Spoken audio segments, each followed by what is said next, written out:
இங்கே இந்த பொண்ணு வேற ஜார்ஜி பையனை கல்யாணம் பண்ணி சிட்டியில் வாழ்ந்துகிட்டு இருக்கா. இப்போ மாசமா இருக்கா. அவங்க அப்பா அம்மா இறந்துட்டாங்க. அந்த பையனோட அப்பாவோ இவன் கூட பேசுறது இல்லைனாலும் அப்பப்போ ஃபோனை போட்டு காசை மட்டும் கொடுங்கன்னு சொல்லி தொல்லை பண்ணிக்கிட்டு இருக்கான். இந்த பொண்ணோட மாமா தான் அவங்க கடையில் இவங்க புருஷனுக்கு வேலை போட்டு கொடுத்துருக்காங்க. இந்த பொண்ணு இருக்க வீட்டில் பாத்ரூம் கதவு கூட சரியா இல்லை. ஹவுஸ் ஓனர் கிட்ட போய் கேட்டால் கண்டுக்க கூட மாட்டான். அடுத்த நாள் இவங்க 2 பேருக்கும் ஆனிவர்சரி வருது. அந்த பொண்ணு இவங்கிட்ட காசு கேட்குறா, இவனும் கொடுக்குறான். பேக்கெட்டில் ஐடி கார்டை பார்த்துட்டு ஒரிஜினலை ஏன் பேக்கெட்டில் வச்சுட்டு சுற்றுறேன்னு சண்டை போடுறா.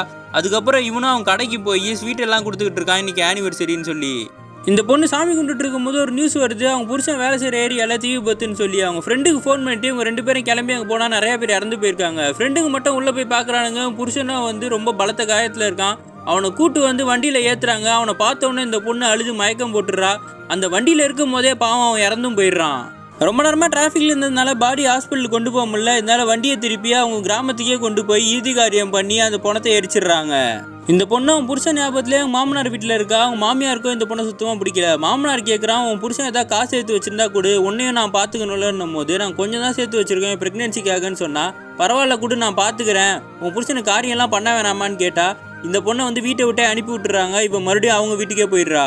அந்த வீட்டோட ஹவுஸ் ஓனரோ வாடகையை ஏற்றிடுறான். வாடகை கொடுக்கலாம் அடுத்த மாதம் காலி பண்ணுன்னு சொல்லிடுறான். இந்த பொண்ணு கஷ்டத்தில் இருக்கா. இப்போ டிவியில் கவர்மெண்ட்டில் அனௌன்ஸ் பண்ணியிருக்காங்க, இந்த மாதிரி அந்த தீ விபத்தில் இறந்து போனவங்களுக்குலாம் 20 லட்ச ரூபா காசு தரேன்னு சொல்லி. இந்த பொண்ணு ஃப்ரெண்டோட ஹெல்ப் மூலிமா 2 பேரும் சேர்ந்து அந்த காசை வாங்குறதுக்காக போகிறாங்க. அங்கே இருக்க ஆஃபீஸர் ஐடி கார்டு கேட்குறாரு புருஷனோடது. இந்த பொண்ணு சொல்கிறா அவர் கூட எரிஞ்சு போயிடுச்சுன்னு சொல்லி. ஃபோட்டோ காப்பி காமிச்சதும் அவர் பேரை தேடி பார்த்தா லிஸ்ட்டில் அவர் பேரே இல்லை. இந்த பொண்ணு தேடி பார்த்துட்டு சொல்கிறா. அப்போ அவர் கேட்குறாரு, நீங்கள் ஹாஸ்பிட்டலுக்கே கொண்டு போகலையா, போஸ்ட்மார்ட்டம் பண்ணலையான்னு கேட்டால் இல்லை செம்ம டிராஃபிக்காக இருந்தது, இவங்க ஊருக்கு எடுத்துகிட்டு போய் அவர் பணத்தை நாங்கள் எரிச்சிட்டோன்னு சொல்கிறாங்க.